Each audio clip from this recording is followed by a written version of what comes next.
Have you ever taken a look at your vacation time and had that little thought in the back of your mind? Does this break actually affect my big final payout? You're definitely not alone. It's a question that a lot of us have. So, in this explainer, we're going to clear all that up. How your time off is seen in the eyes of the law and what that really means for your end of service benefit. Let's dive in. So, let's start with the big one, the question that's probably why you're here. You take your well deserved annual holiday, right? Or maybe you have an emergency and you need to take a few days of unpaid leave. Does that mean the clock on your service resets back to zero? Does that potentially cost you a big chunk of your final benefits? It's a totally valid worry, but thankfully the answer is pretty clear. And that answer is all wrapped up in this key legal idea called continuous service. Now, you can think of this as kind of like a shield for your employment record. It's specifically designed to protect it from being broken by normal, totally legitimate time away from your job. This concept is really the foundation for how your total service time gets calculated.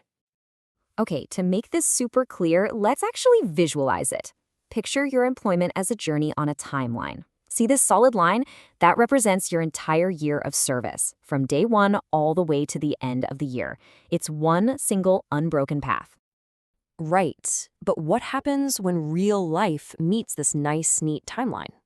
It's time for your annual vacation. You've earned it, and you're going to take it. So does that snap the line in two? Well, check this out. Even with that block for your vacation highlighted, look at the service line underneath. It stays solid. It's continuous. Your employment journey didn't stop. It didn't reset. It just kept on flowing, right through your time off. And you know what? This same principle applies to more than just your vacation. Think about official holidays, or even those short, necessary unpaid absences. They're all treated as just little stops along the way. The underlying journey, your continuous service, it just keeps on going, completely uninterrupted. So let's put a formal definition on it. What is continuous service? It's the total time you've been employed where your record is considered unbroken, even with certain legally recognized interruptions. The key thing here is that it's not just about the days you are physically at work, but the entire period you were employed. Now, this is really important to understand. This isn't just a company being nice or a generous policy. This is a legal protection for you, the employee. It's rooted in Saudi labor law, specifically in the context of Article 84, which is the part of the law that governs how your end of service benefit is calculated. So that brings us to a really crucial point. What exactly does the law protect? Let's take a look at the specific types of absences that are legally recognized and, most importantly, do not break your service. The law is super clear on this, and that's to make sure everything's fair. It explicitly counts all official holidays and your annual vacation as part of your service. No question. The same goes for any permitted leaves you might take for exams. And, this is a big one, it even allows for a certain amount of unpaid absence. And here's a really interesting detail in the law, especially about that unpaid leave.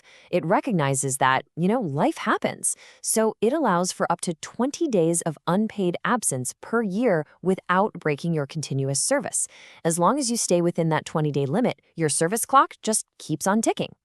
Okay, so why are we talking about all this? Why does this rule matter so much? Well, it's not just some administrative detail. This has a direct impact on your final payout, your end of service benefit, or EOSB. And here's where you can really see the financial impact. It's night and day. If your service was considered broken, your final benefit would be calculated on these shorter, separate chunks of time, which would mean a smaller payout.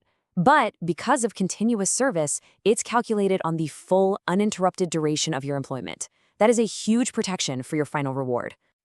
And that really brings us back to the whole spirit of the law itself. The ultimate goal here is to protect you, the worker.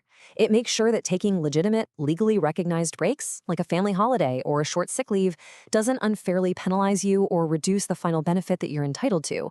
It's a rule built for fairness, making sure your entire service journey is counted and rightfully acknowledged.